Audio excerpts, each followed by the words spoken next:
Hello everyone and welcome back to another episode of the Propulsino Swimming Podcast, and on this week's episode we are going to be covering the World Aquatics World Cup series that have taken place over the last 3 weekends in Berlin, Athens and most recently in Budapest. And joining us later on in the podcast will be a British swimmer who raced at that final leg. So Dan, first things first then, the World Cup series, it was a long course one, bit odd. It's usually short course this time of year. Yeah, I honestly don't know what to make of it. I assume it's because it's the Olympic year, I suppose, and you're kind of gearing up these swimmers as early as possible to get them ready and be at their peak for the Olympics.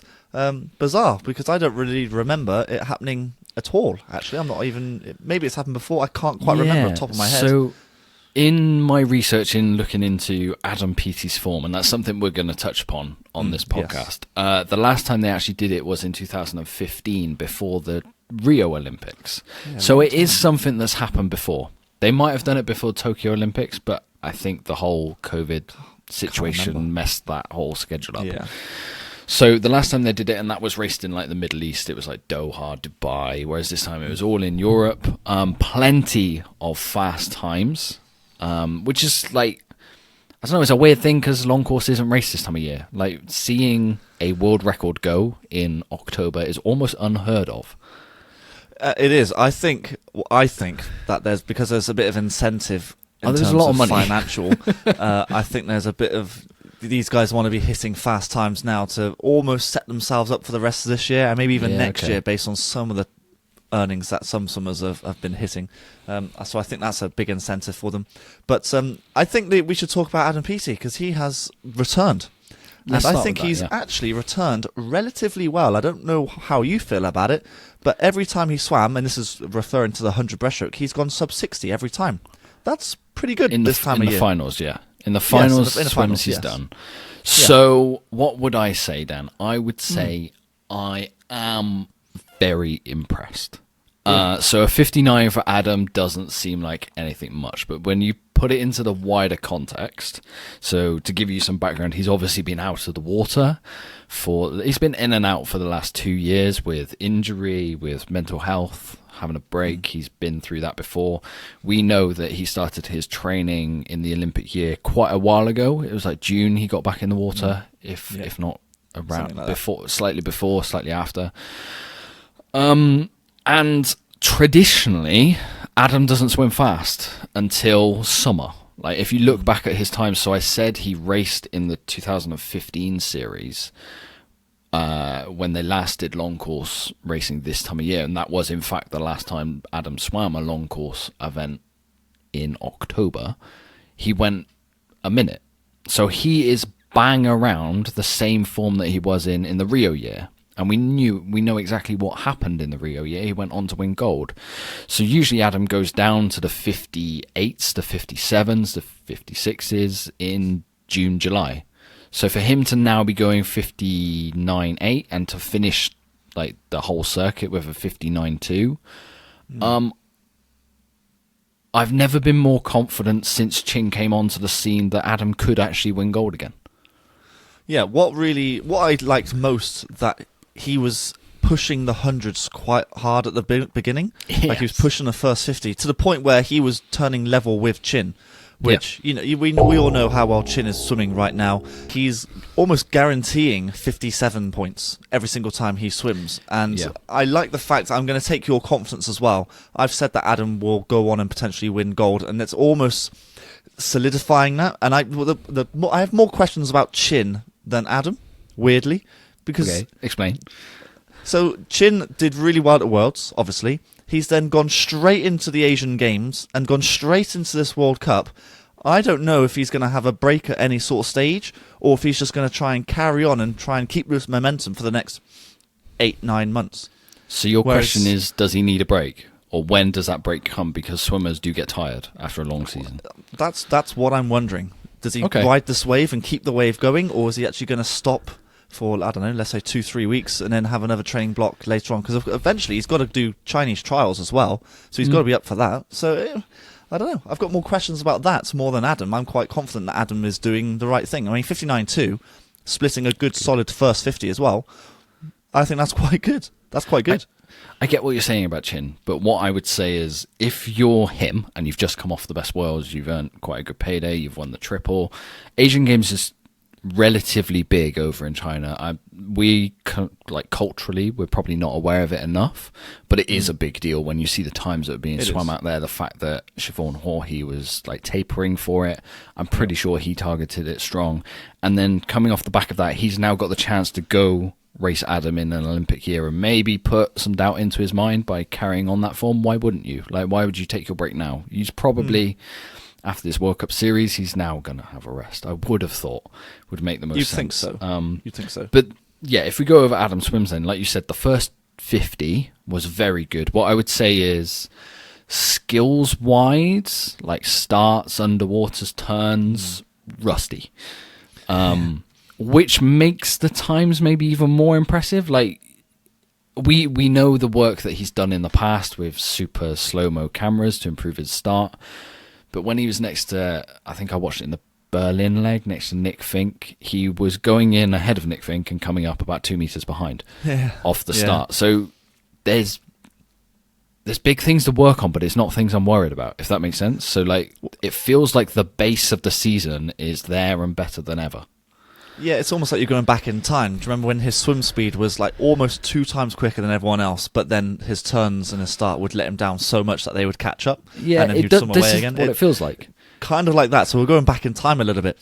He still needs to work on his back end. The last 50 split isn't quite where it should be, but that will happen in time. But basically he needs to go back to what he was doing before to improve the starts, the streamline, the underwater phase, and just get that back going again, I think.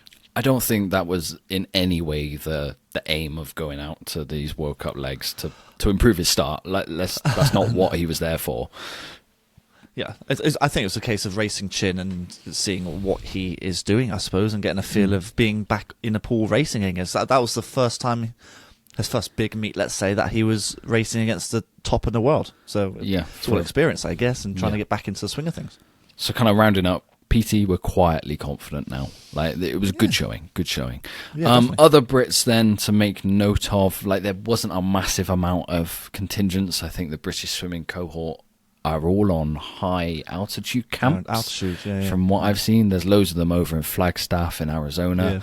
But Jamie Ingram raced every leg. I think he was hitting like 54 points for 100 fly. Ben Proud showed up at this last one along. I think there were like 7 Brits at the last leg.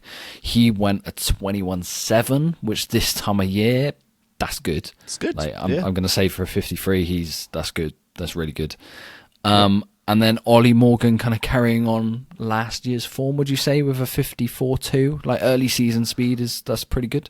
Well, I was going to say, early season-wise, if you're looking at all these times, yes, they're not at peak level, they're not at PB just yet, but as of right now, and of course they're not used to doing long course racing just yet, I would say these times are pretty good and pretty respectable, to be perfectly honest, especially Ben Proud's at 20. It's almost like it's expected of him now to go sub-22 every single time. That's how good he is. So I would say that was probably the standout one, actually, 21.7. Should we give a little bit of context then why we're saying these times are impressive? And why we're saying people don't swim well or fast in October. It's because they have just come off a summer break after World Championships, a lot of them, and have been in the water training for maximum 6 weeks, more likely 4. Something like that. Which they haven't done the hardest of sessions just yet. That's what the Christmas period is all about, the November, December, January months. They're the hard-working months. These sort of months are almost get back in the water, back into routine. That's that sort of mentality. That the sessions will be gradually getting harder, basically. So these guys are swimming these times almost off muscle memory, kind of, if that makes sense. So that's what. So based on that, so these times are quite good. Yeah. Now, another British swimmer who raced out in Budapest was Bath's Josh Gammon, and I'm delighted to say Josh is joining us on this week's podcast. Josh, thank you for joining us on the podcast this week. How was racing out in Budapest? How was it to take part in the World Cup series? Oh, it was absolutely awesome. It's my first one. Just to be surrounded by, the best athletes in the world. I think Budapest being the last leg was arguably the highest level out of the 3. So just to be surrounded by sort of the top level swimmers was incredible. Yeah, what is it like sharing the pool with some of those like elite international athletes at that stage? Well, yeah, it is. It's quite mind blowing. Obviously, like just people that you've looked up to, like Chad, like Ben Proud. Like since I was a young swimmer, it's just to see them actually, race in person and to be training alongside them in like the swim down warm up pool, swim down pool. It's absolutely ridiculous. It's mind blowing.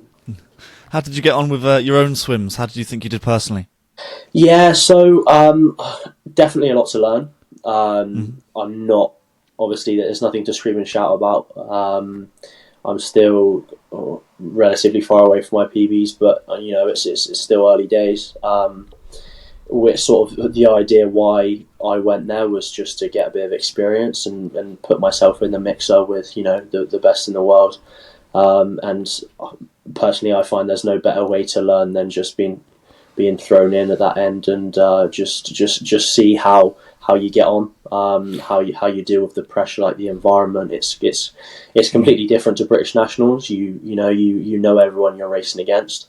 So just to experience racing against international athletes, different people. It was awesome. When you say there's a lot to learn, then is it from how you like mentally prepare that you're actually racing against these guys and you're on the same level as them, you're at the same competition as them? Is it that sort of thing that you're looking to learn how to deal with better? Yeah, for sure. And it's just obviously being in another country as well, you gotta adapt to like their culture and like what they eat. We were quite lucky out there. We were surrounded by quite a few Lidls. So as a result, we didn't have to, go too far to get the stuff that we're used to eating every single day. And in terms of on looking at the swimming side of things, it's just not necessarily looking how people race, but how people are before they race, what they're like. It's just interesting to see, are they someone that puts in their headphones and gets in the zone, or are they a bit of a social butterfly? Do they speak to people before and after? It's just very interesting to see. And then obviously coming towards the end of the week, you just see what sort of personalities people have. It's just really interesting to see like a different side of these athletes, which is awesome.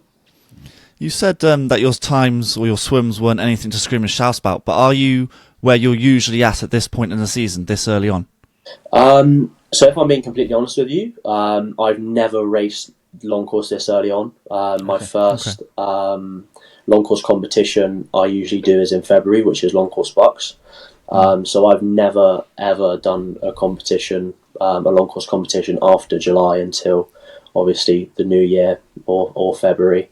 But if I was to compare the times I was going in February last year to the times I swam now, I think use my 200 fly for example. So I swam a 202.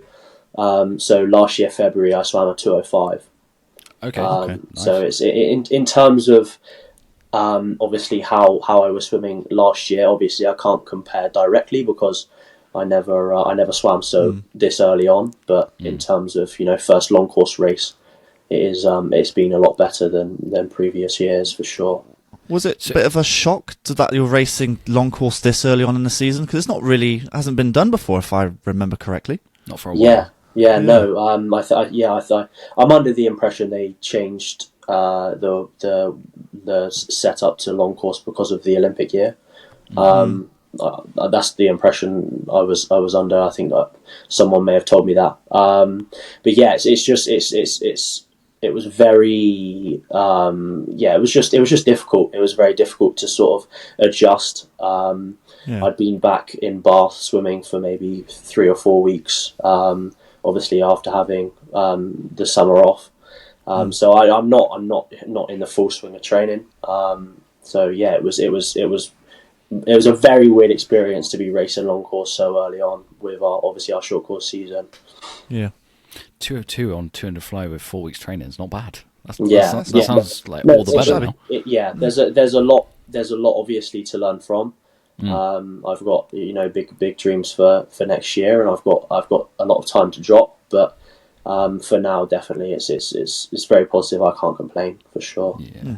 So, if the goal of going to like Budapest was to learn to mix it with these elite guys, the international stars that hopefully in the future, say like, well, it's not even 12 months away now, like 8 months, 9 months away, you'll be on the Olympic stage with them. How do you put this into practice? Like the lessons that we've just gone through, the lessons that you've learned of how to interact with them, how to race at a big meet like this.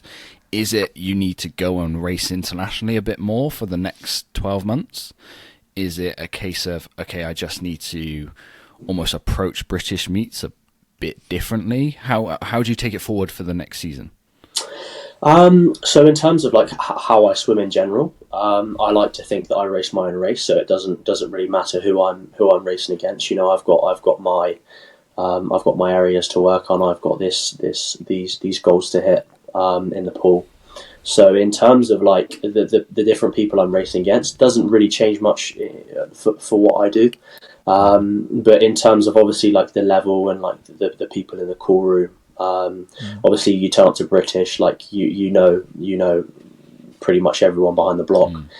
You're all friendly, so obviously it's that getting over that aspect of things, I suppose, and obviously exposing yourself to international racing is the only way you get used to things like that. So for me, like I keep saying, it was a surreal experience, but for me to sort of obviously get used to that a bit more, then I need to expose myself to these international competitions. But in terms of attacking British differently, I definitely think what I've got going for me at the moment is quite good. My nerves are still the same. Like my expectation is still the same. I try and stay as realistic as possible for that time of the season.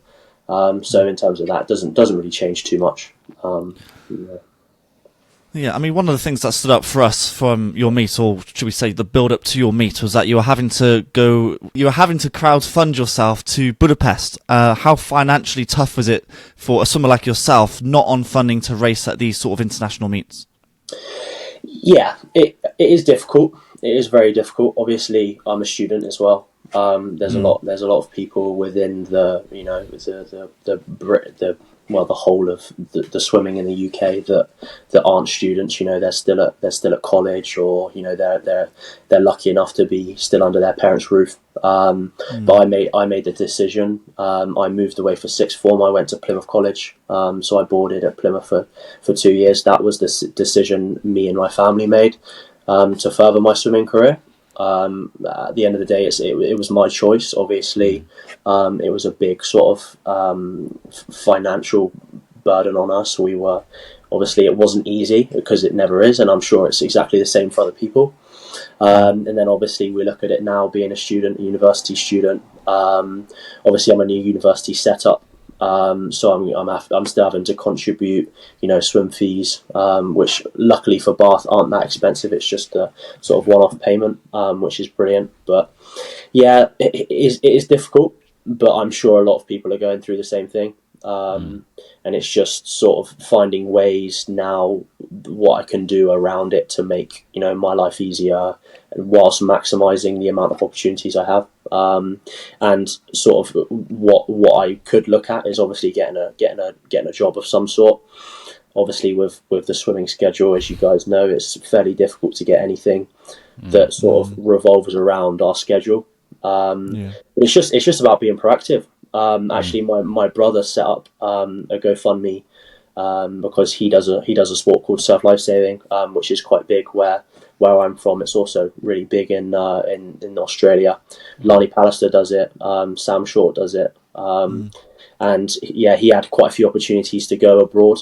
So he set something up, raised a lot of money, and it takes the weight off of my parents' shoulder, which I personally like. Obviously, I've always been financially dependent on my parents. I'm 20 years old now, but from sixth form, you're 16 to 18 years old.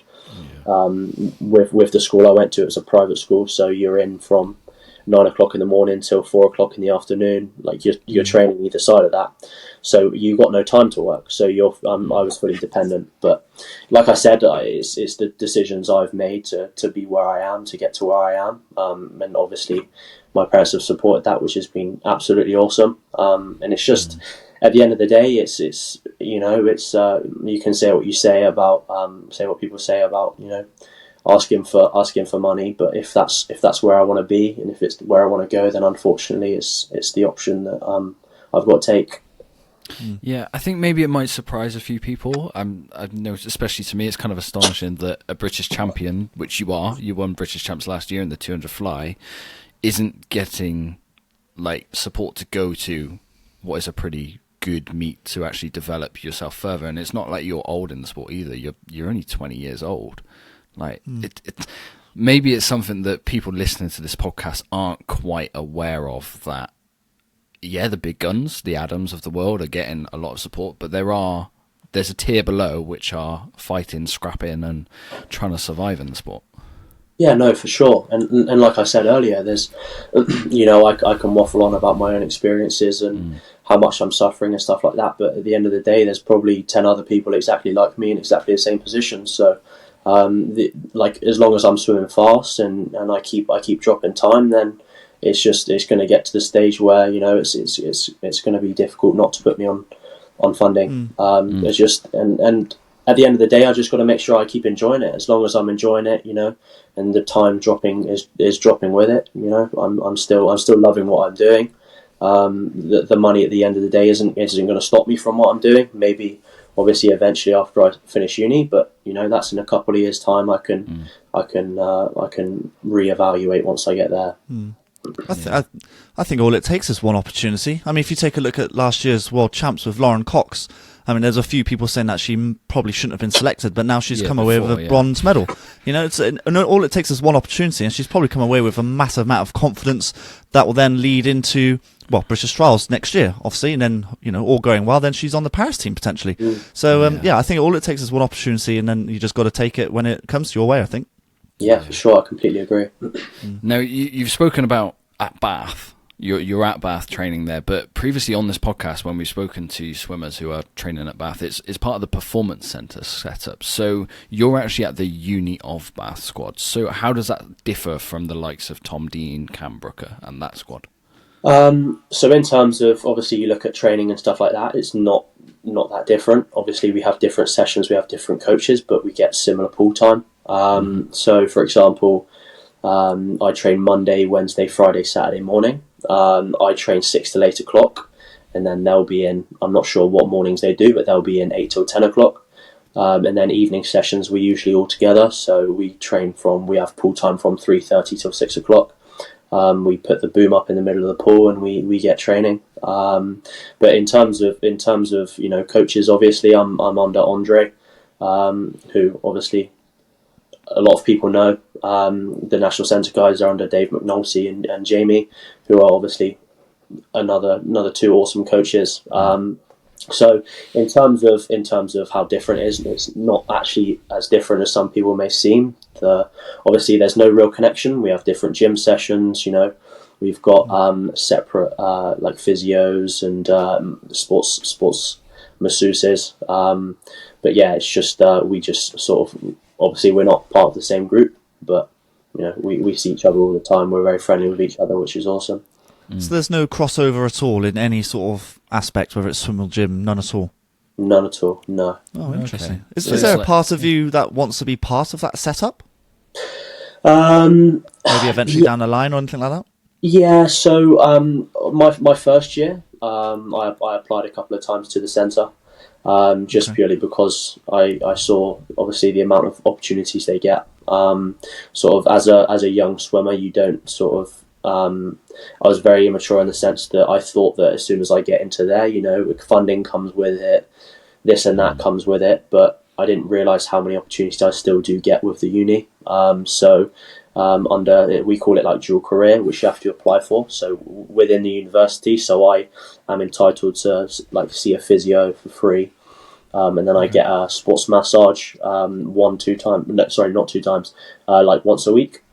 Okay. So I have great facilities. We've got a great S&C coach who has conversations with the national centre swim coach. So it's all sort of there's a big circle of people that we have available to us. Like I said, I did at the start of my first year because I did apply for the national centre because it's or like the big national centre.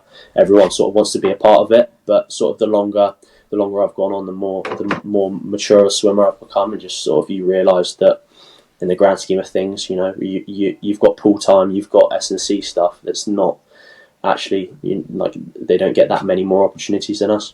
So it's about you making the most of the situation that you're in. Yeah, of course. Yeah. So you're a 200 fly swimmer, so it's a notoriously pretty tough event to do. So what's your training looking like for the next year? What are you focusing on? So that's a good question. So Andre is he's a very secretive coach in terms of like what the sessions are, and so we never really know what we're getting. We can kind of guess. Okay. So in terms of like giving you guys actual details, I wouldn't know off the top of my head. I know from obviously watching my races back that especially for my 200, I need to work on some back end speed.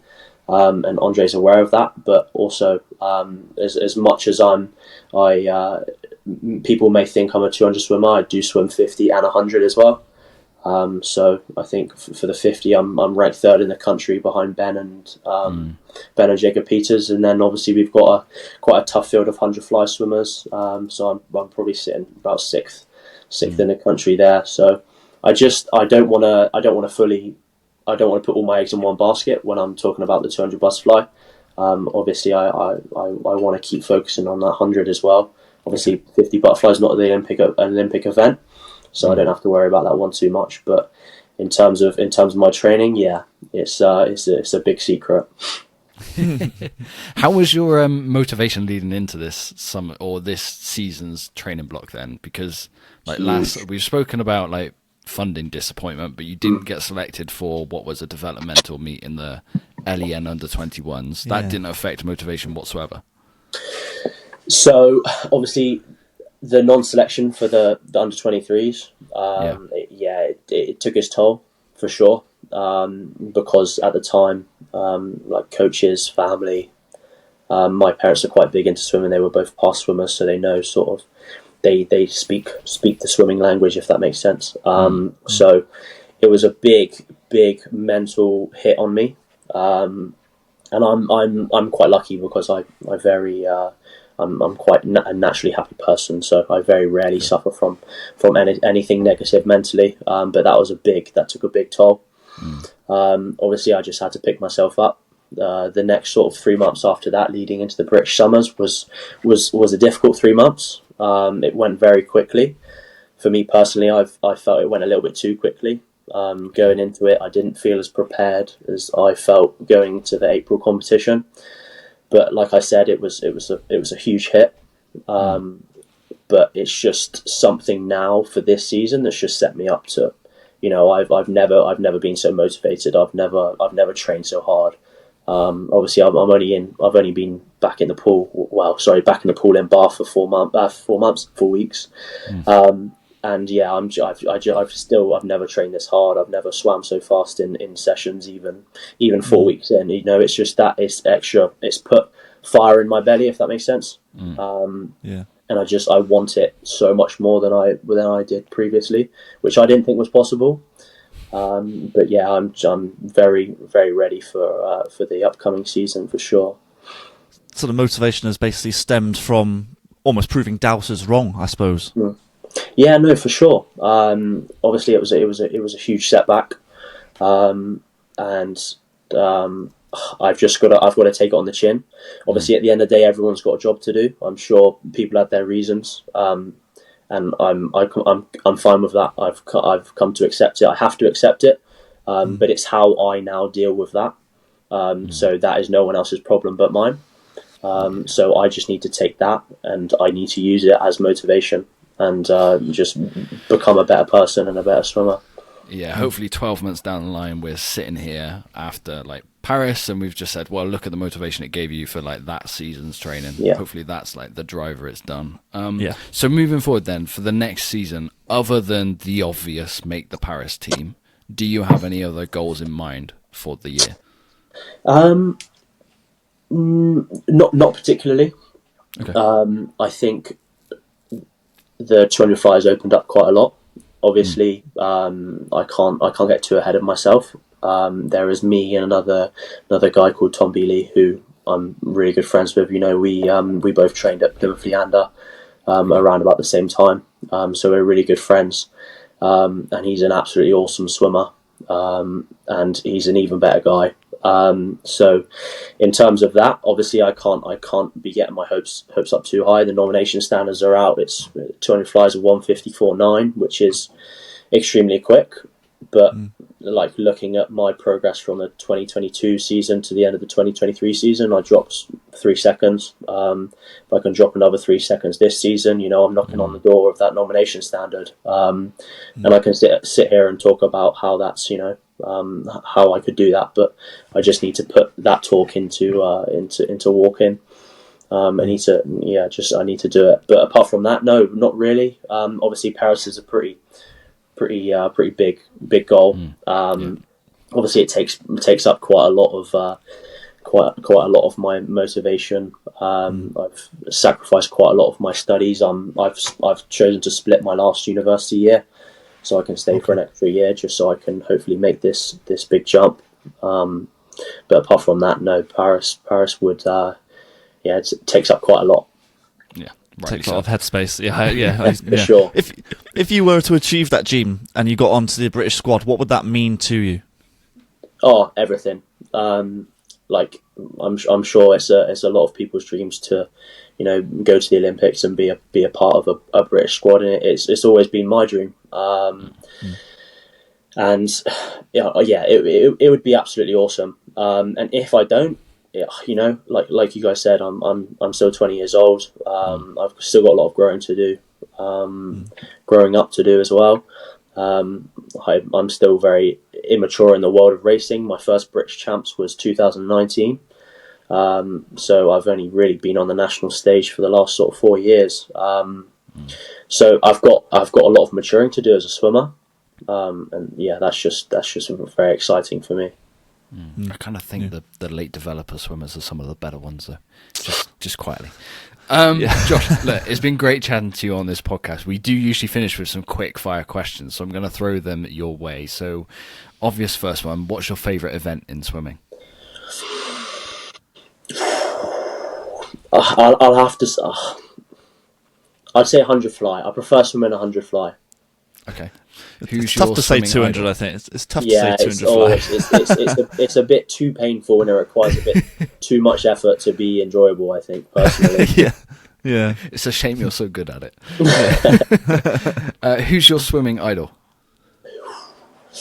Well, I think it's a pretty obvious one. It's got to be Phelps, hasn't it? Really, it's quite a boring answer. But I mean, who else really? Look up to Ben Proud as well. Managed to get relatively close with him over the weekend, just to sort of see how much of an awesome guy he is, how inspiring he is. So yeah, I'd say Phelps for sure. Nice. What's your proudest moment in swimming so far? Ooh, great question. I'd have to say when I won at April, and it's not because I won. I love looking up into the stands. My parents are very supportive, and swimming means the world to me, and they mean the world to me. Obviously, they're my parents. But just to finish, obviously unexpectedly first, and the first thing I did, you can see it on the live stream, I turned around and I went like that to my parents in the crowd, and just to see them stood there jumping up and down, screaming. It just that feeling was just unmatched. Nice, love it. What's the hardest set you've ever done in training? If you're allowed to reveal them. Yeah. So Andre likes to do a session 60/50s. So it doesn't seem too hard. but it kind of depends on how fast you swim it. So usually it's a long course session. He used to do it a lot with Sarah Solstrom, which is very demoralizing for me because she was an incredible athlete, still is an incredible trainer, and still the times he tells us she was doing just completely blows anyone out of the water. Essentially how you do it, you start off first 20 holding a specific time, and then every 10 you descend in time, obviously, so you're ending up however quick you started. Obviously, if you're feeling optimistic, you can start on a 30, and then 29, 28, 27. So it doesn't seem very tough, but it just depends on how you swim it. And usually, how I swim it, I end up on the last 10 regretting my my first 20 times. This is fly, I assume, as well, is it? No. I was going to say. No, right, okay. Oh yeah, no, not 60-50s fly. That's why it's quite a subtly hard session. So it's nothing ridiculous like a Daniel Whiffen session or one of those crazy athletes. But it's very dependent on how you swim it. Yeah, for sure. Yeah. What I would say is there is a club who listen to this, Soundwell, who they have been doing these recent hard sets every Sunday night. So I do apologise to all the swimmers if they have to give that one a try. They'll have to give it a try, please. Final question then. If you were to go on a road trip, there's 3 spaces in the car. You can take friends, family, celebrities, anyone you want. Who would you take? Helps everyone listening to get to know you a little bit better away from a swimming pool. Oh, I'm a big family man. I'm sorry to be boring to everyone, but it'll have to be probably mum, dad, and the brother. If there's an extra space, I'll take my girlfriend as well. Nice. Yeah, nothing wrong with a family car on got to keep her happy, so I'll say that. Well, just look, best of luck for the rest of the season. I really hope we see champs go your way in the summer, and we'll be tracking your progress closely. Yeah, well, thank you very much for having me, guys. It's been awesome. Yeah, thank you for coming on. It's great to hear that you've got so much motivation as well, and if it goes 100%. Well for you, then hopefully you're on the plane to Paris. That'd be absolutely amazing. So best of luck. Thank you very much. Fingers crossed. So, Dan, fantastic to speak to Josh about the Budapest leg of the World Cup series. It sounds like he took a lot of lessons away from it in terms of racing international competition. And I'm really glad he spoke openly and honestly about the disappointment of not getting selected last summer, but also how it's now not sunk in, but he's using it a lot for motivation and drive for what is a big year. Yeah, that seems to be the big driving force, and that's the thing I took away most, is that his motivation has never been higher. He hasn't trained as hard ever. The times he's sitting in training already, again, we've just spoken, we spoke about the very beginning that these guys aren't really at top shape just yet because they've only just come back after a break. Josh said he's only been back in the water for like 4 or 5 weeks, something like that. So, yeah, it's great that his motivation is there, and hopefully it bodes well for him leading up to trials later on this year. Next year, sorry. I'm looking forward to what he can do for sure.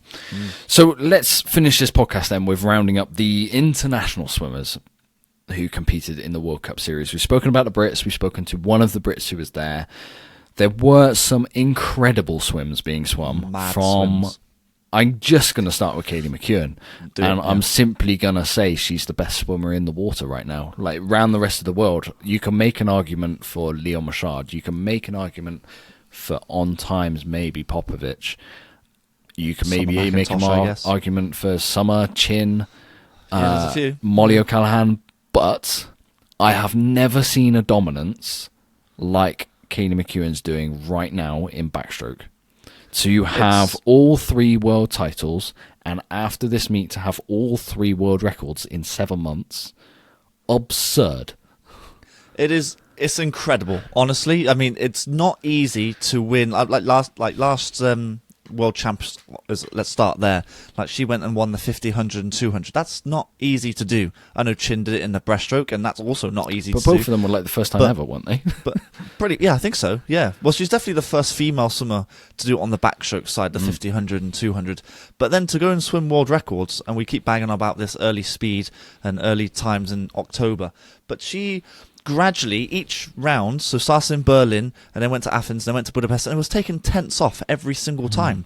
And we spoke about this, I think, about ISL with Caleb Dressel, because they were racing every weekend almost. He was getting quicker and quicker and quicker. And this is what happens to Kaylee McKeown. Kyle Chalmers did it for his short course 100 meter freestyle world record as well.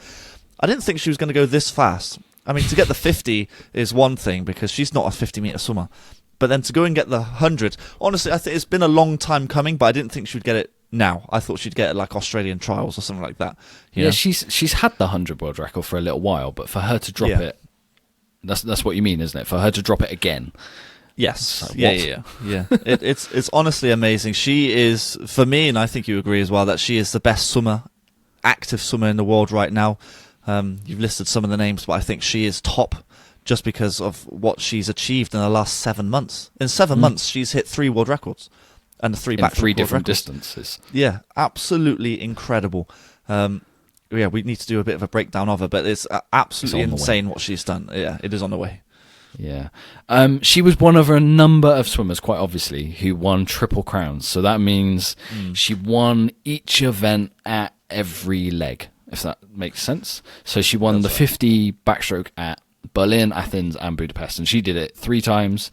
The other swimmers who did it were Chin, who did it on the breaststrokes, Tess Shooten did it on 200 breaststroke, Erica Fairweather, I think 400 for free, Michael Andrews, Siobhan Horhy, Sjostrom, Matt Sates, loads of swimmers winning it week in, week out. To me, maybe that's the one downside of this World Cup series, that World Aquatics have they paid for swimmers to get there? We don't know that they've paid for these swimmers to appear and to sell tickets, but there maybe just wasn't quite enough competition in terms of right at the top for surprise results. Like, you could predict who was winning in Budapest by what happened in Berlin and Athens. Yeah, that is part of the issue. I think you have almost one standout swimmer per event, whereas you don't have. I think breaststroke was probably the anomaly. It's only because Chin is so far ahead of the world right now. Because you had Nip Fink, you had Kaminga, you did have Adam there, you did have Chin there. So it's actually a very good field, but it was predictable in the end. Yeah, I mean, you're dealing with a good field on the breaststroke front, but then if you look at all of the other strokes, that's not really like Horhy was swimming by herself a lot of the time. Yeah, this is the problem. This is a problem with swimming a long course meet in October in an Olympic year. Like, I get why they've done it, because some swimmers and there's a lot of interest in how they're doing. But maybe if like World Cup Series was located after all the trials, like leading into the Olympics, or before all the trials, say February, March time, you might get a fair few more swimmers racing it. Well, like the Edinburgh International is a big meet in this country. That's that sort of time. If you could change that, if you want to do a long course World Cup series, plonk it there just before your country's trials. Well, our and trials, then you'll get really competitive fields. And then suddenly you're dealing. Yeah, exactly. Yeah.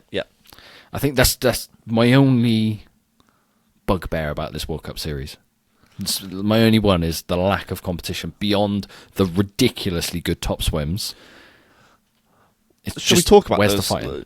Yeah, we'll talk about those top swims, because I think they're the ones that we should be talking about the most. I mean, there's quite a few. Pull it back to positive. Well, I don't know where to start, to be fair, because we obviously started with Kaylee McKeown. That's the one that we had to talk about first. Thomas Chekon. Yes. Like, he is a backstroker, but he has just knocked out some very good freestyle times in the 100. He's hitting easy 48s now by the look of things, but he also went 47.9 in the Berlin leg. That's good. I mean, he's beating like Dylan Carter and people like that. These guys are actual 100 freestylers or 50-meter freestylers, and he's beating them. He's a free, like, don't say otherwise. Yes, he's got the backstroke world record. He's a freestyler as well. It's mental, and he got very close to that 100 backstroke world record as well. Like 200s, I think. Like we could have potentially seen 3 world records. That's incredible. So he was a good name to watch out for. Fantastic swims there. Siobhan Horhy, we kind of mentioned her already, winning a triple crown. 52.0 in her 100 free. That is good. Very, very good. Again, I suppose kind of like straight off the back of the Asian come off. Games. Yeah, exactly. Yeah, so I wonder if that's what she's riding, that wave, and then maybe she's going to have a break. Who knows? Any swimmers that stood out for you outside of the ones I've mentioned? Do you know one who always Okay, I'll go with two. So one who always performs at these World Cup series, and I get the motivation for it, is Matt Sates. He always targets it. Now, if you know much about world swimming or what goes on inside every federation, I know the South African swimmers have it pretty tough. They struggle for funding. So for him to, what I would say is target the World Cup series, which not many swimmers really do, he targets them to swim fast and collect what would be a big payday to set up the rest of his year, because he's not going to get the funding that your Adam Peatys are going to get. I quite like the logic. Like, it makes sense. He always seems to stand out at these meets, maybe more so than he does at the world stage. But if this is what's making his swimming career survive, and he's still very young, like he can keep on improving, and this is what pays for it, then that's what these meets are there for. Like, I quite like it. I've got no negative comments to say about that. If you're making as much money as what we're hearing that these swimmers are making, then it sets you up really nicely. You know, it's worth doing, and if it happens every year, which of course it does, then you carry on doing it. And of course, you know, you've still got a good couple of months yet until the Olympics, or whenever their trials is, for example. So you've still got time to, His paydays from the past 3 weeks have set him up beyond Paris, I would say. Like, I'm going off reporting from Craig Lord's State of Swimming. So Emma McKeown, for her last 3 weeks exploit, earned something upwards of $180,000. Yeah, or for 3 weeks work. 150, 180, but like between those figures, that's a good going. That's high. Yeah, that's good going. And the other swimmer, obviously, that stand out is Sarah Sjöström, just continually dipping below the 24 mark for 53. Yeah, it's impressive. We say McEwen's the best in the world right now. We say Ledecky's the best ever. Where does Sjöström fit into that conversation, Dan? I don't know. We'll have to wait until they both retire and then have a proper sort of analysis over it, because at the moment they're still on top of their game, both of them, all three of them, all those names. Kaylee's got more years in the game, I assume, just because she's younger. But I see Sjöström winning another Olympic gold for her 53, because I don't know if anyone's getting close at the moment. I see Casey Ledecky winning another 2, because who's going to challenge her for the ace and 15? No one, I don't think. They're still collecting, they're still adding to their tally, so it's difficult to say who would be the greatest female swimmer ever at the moment, because we don't know. That's a conversation for another podcast. It is indeed. I do think this is a good place to end our review of the World Cup series out over the past 3 weeks. It's been good following along. I've enjoyed watching swimming on YouTube. It's a nice, easy access way to watch swimming. Please carry that on, World Aquatics. And before we round up this week's episode of the Propulsino Swimming Podcast, I do want to say over the past months, while we were on poolsides around Britain, we did a lot of coverage at the British swimming meets. We want to say a massive thank you to everyone who came over, said hi. We did say on the podcast beforehand, come over. It was great to hear all the positive feedback. We do really appreciate it, and it's a quiet motivation for us moving forward for what is going to be a very busy and big year. Yeah, looking forward to it. I mean, we might be a little bit tired by the year end, but I think it's going to definitely be worth it, because we've got to celebrate swimming. This is the pinnacle of the sport. It will be when it's the summer comes around. Absolutely. So that just about rounds up this week's episode of the Propulsino Swimming Podcast. If you haven't subscribed already, please do so on YouTube, Apple Podcasts, or Spotify. And me and Dan will see you in 7 days' time. Yeah, thank you for listening, everyone, and we'll catch you on the next one. You've been listening to the Propulsino Swimming Podcast with Scott and Dan. We want to thank you for joining us and invite you to subscribe to the show, as well as checking out the Propulsino Swimming YouTube channel for weekly tutorials and videos to get your swimming fix. We will be back next week. Until then, we'll catch you on the next one.